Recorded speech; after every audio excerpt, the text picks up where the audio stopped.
Hello. I have no idea how this is going to work. First time doing a live video in group.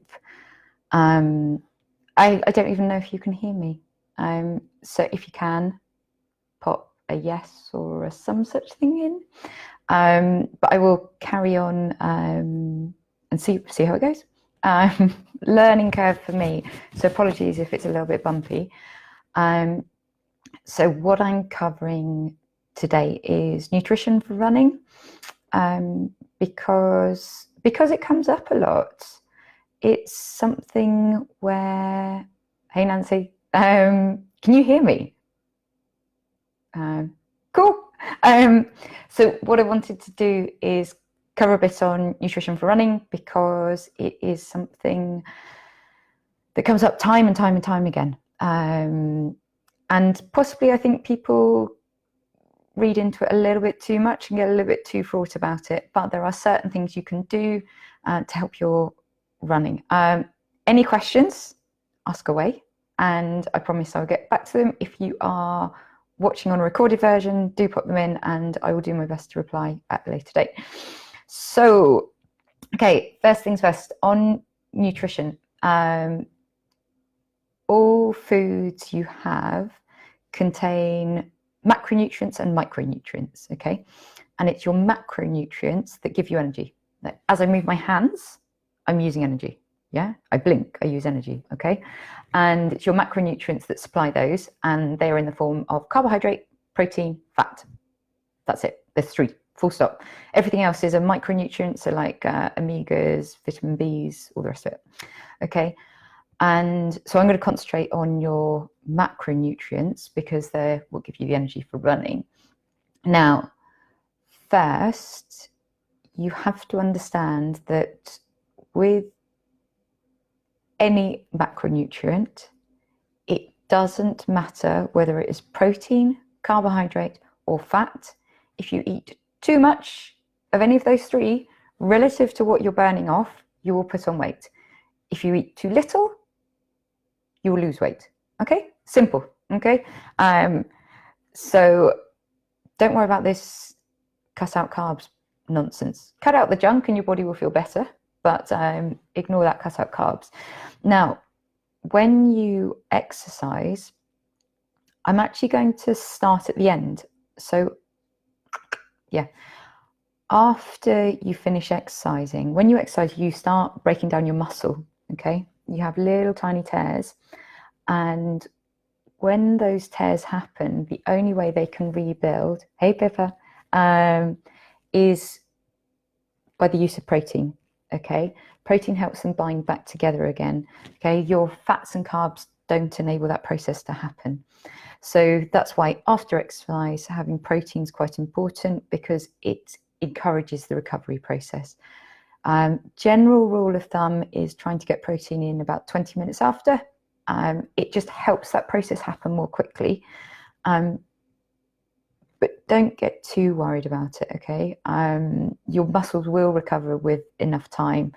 But when you want to start fine-tuning your diet and fine-tuning recovery, then start getting your proteins in. Now, going back a step, whilst you run, to get energy for your running, for your muscles to work, you'll be utilizing your fats and carbohydrates, okay? And they are what gives you your energy for running. Now, your carbohydrate stores are limited, and it is a lot easier for your body to burn through carbohydrates than it is for your body to utilize fats. The chemical process for burning fat is a lot more complicated than it is for carbohydrate. Okay, why am I telling you this? It is because your body naturally chooses what's easiest for it to do. And so it will go to your carbohydrate stores first because it is easier to process the carbohydrates to use those for your running than it is for it to go into your fat stores. Okay, it utilizes both, but it will go to carbohydrates first and then into fats. As you get fitter, your body will learn to go more into your fat stores and less into your carbohydrate stores. That still does not change that if you overeat one or the other, you'll put on weight. If you undereat one or the other, you will lose weight. Okay, that never changes, okay, regardless of what your fitness is doing. But what it does mean is that as you get fitter, as you're going into your fat stores more than your carbohydrate stores, you won't run out of energy as quickly. Because your carbohydrate stores are limited, they can run out, okay? And what happens in your body is you're always trying to be in balance, okay? And particularly with your carbohydrates, you will, there's a band where they're happy, okay? And if you've had too much carbohydrate, if it climbs above the band, you'll start releasing insulin and it will bring your blood sugars back down to its normal level, okay? The other main way that your blood sugars drop, so exercise and insulin, are the two main ways your blood sugars drop, okay? So if you start to run out of your carbohydrate stores, you've burnt a lot of them out through your exercise, that's when you start to feel a little bit faint, okay? And so that's why we start to then eat carbohydrates to bring our blood sugars back up to a normal level, because you've depleted that store, okay? Does that make any sense to you guys? I'll just check. Okay. Give a shout, holler as I'm going along if anything's confusing, you don't understand. Okay, so just a little recap. Whilst you're running, you utilize fats and carbohydrates to fuel your run. Carbohydrates are easier to burn, they're easier to process, so your body goes into those first and then into the fats because they're more complicated. Very clever, your body always does what's simplest. However, because your carbohydrate stores are relatively limited, they can be exhausted whilst you're out running, and as a result your blood sugars can drop and you can start to feel a little bit faint, okay? And so then you need to eat some carbohydrate. Now, so what does this all mean for what you should be doing? So there's a bit on what you eat before you run, okay? And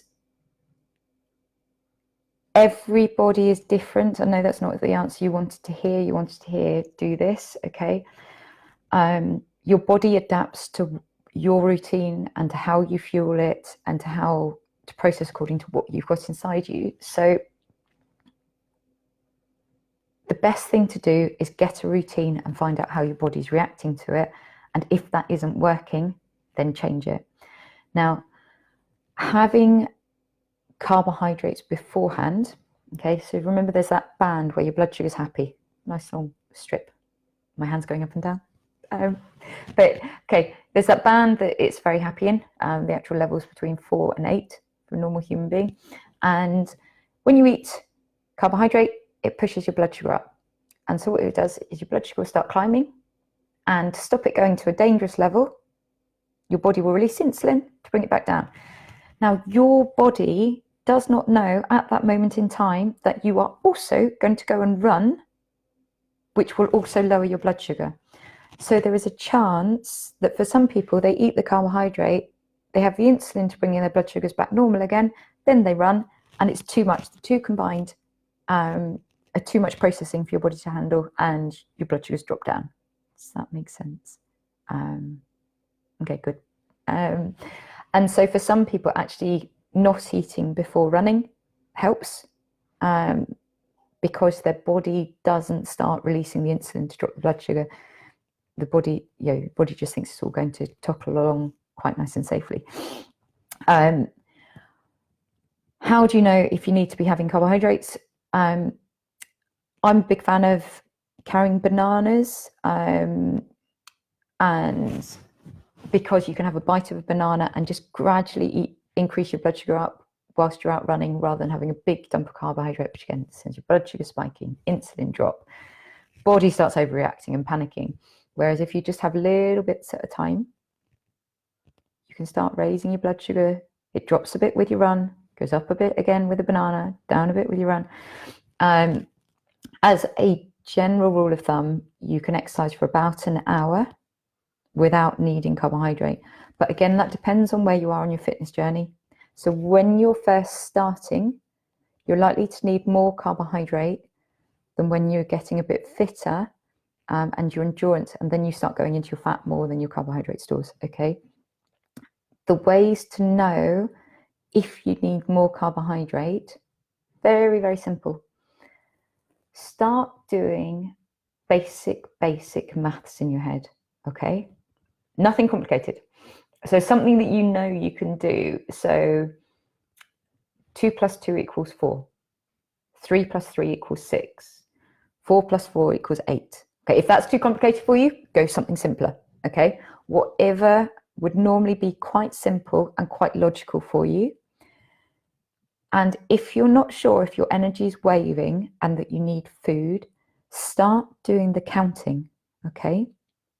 Because what that will do is, if it's getting too complicated for your body, if you can't do the basic maths, it is probably because your carbohydrate stores are dropping too low. And that bit of energy, your body's so clever, what it does is it will send that energy to your vital organs, your heart and your lungs. Your body does not need to do maths to survive. You need to breathe and you need your heart to beat to survive, okay? So it's a good way, it's a good little tester to find out if things aren't quite at the level that they should be, okay? Because what happens is when your blood sugars start dropping, you'll start, because that energy is going away from your brain and into important things like heart and lung, you don't realize that it's happening, okay? It's really annoying. And so that's quite a nice little test to do, and then have something to eat, okay, and see if you feel better, okay? So whilst you're out running, carbohydrates is your main thing. When it is hot and when you are sweating, you also may need what we call electrolytes, okay? And these are salts, and these help your body actually absorb water, and it helps the water go to your muscles, it helps your muscles engage. So if you find out, the main way to tell if you're suffering from not having enough salts in your body is if you start cramping. That's one of the signs. So if that starts cramping, there's a suggestion that you actually need more salt. I find the best way to take more salt on is actually to have a bottle of water and have electrolytes in there. Okay, I think you know I'm generally not a fan of processed foods, but that's one occasion where I would go processed because it's the easiest way to carry it, and it also means that I stay hydrated. However, if you're out for about half an hour, you should be fine, okay? But unless it's very, very hot and you're sweating a lot, okay? Now, so you've gone out for your run, you've had enough carbohydrate, your energy levels have been okay. When you're finishing your run, they're not dropping off, you know, relative to your fitness level, okay? As your fitness improves, you'll be able to run longer. But it isn't that your energy is unexplainably low, okay? So all quite happy, gone out for your run, and then you finish your run. Now, your body is doing an awful lot after that run. It is still processing a huge amount, okay? So it's still burning up energy. It's calming down. You've broken a lot of muscles. Your heart will have gone at silly levels. Your body's in overdrive, okay, for quite a while afterwards. Certainly the first hour, and it sort of drops down, okay. For the next 4 hours, you'll be in overdrive, and then next 24 hours, it's still affected. Next 48 hours, less and less and less and less. But it can take up to 48 hours for your body to get completely back to normal again. And so what happens is, to help that process, you're buzzing a bit more. Again, grab some carbohydrate, okay? Because to fuel that muscle recovery, to fuel all the processes that are going on in your body, you need energy, okay? And the quickest one for your body to consume is carbohydrate. And also, you may have depleted your carbohydrate stores whilst you're out on your run, okay?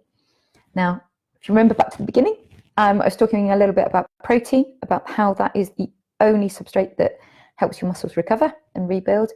So best thing in the world to do is get protein and carbohydrate in your system. I am a big fan of egg sandwiches, particularly because, so my little routine when I get home from a run is I get in, I put eggs on to boil, yeah?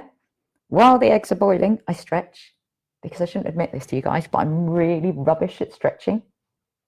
And so that forces me to stretch for a bit and then put the toast on, have an egg sandwich. I've got my protein in there, I've got my carbohydrates in there. I also put spinach in to make sure I get iron. That for me works for me. Find something that works for you. Other suggestions, peanut butter sandwiches. If you're out and you're not going to get home to be able to have proper food, I've got friends who take chicken sandwiches with them. I wouldn't advise that on a hot day, but peanut butter's got is a good source of protein. Eggs are a good source of protein. If you want to get bars, that kind of thing, I'm generally a fan of do it yourself. I think our body processes natural foods better than processed foods. But all that kind of thing. What else in protein? Yogurt's a good source of protein. Grab, like, one of my friends who's a very good runner, she always has yogurt and granola afterwards. So she's getting the carbohydrate from the granola and the protein from the yogurt. Okay. Now, I've rambled on quite a lot. Have any of you got any questions at all?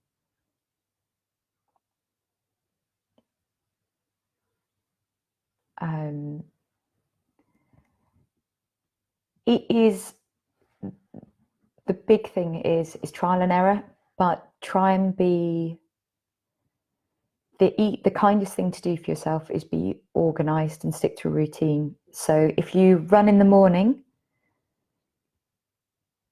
eat at the same time before or don't eat, see how your energy levels are. And if it doesn't work for you, then plan a change, okay? When I trained and did all my race stuff, I used to commute from Tunbridge Wells to London. So I used to have a 3-hour bike ride in the morning. And through that, I learned how to have my food, okay? So I would do a gulp of drink every 20 minutes. And in that drink, there was some carbohydrate solution and some electrolytes. And I found that a gulp every 20 minutes kept me hydrated enough, kept my energy levels okay. And then I needed an awful lot of food when I got into the office in the morning. Right, gang, I will stay on for a couple of more minutes in case there's any questions. Thanks, Nancy. I hope it's useful. And if this kind of thing works for you, I'll try and do it more regularly. I've been asked to do this in a big group, which is quite scary for me. So we'll see how that goes. But I want to help you guys with your running and your health as much as you can. I know all sorts of tricks. So if ever there's anything, just ask away. And if I can help you, I will. If not, I know an awful lot of good coaches and an awful lot of good people who can help us out. Okay, gang. Right. Well, I will leave it there for now. Have a very wonderful weekend. I'm over at Richmond Park Run this weekend. So if any of you can make it, it would be very lovely to see you. Yeah, have a great weekend, gang. Bye.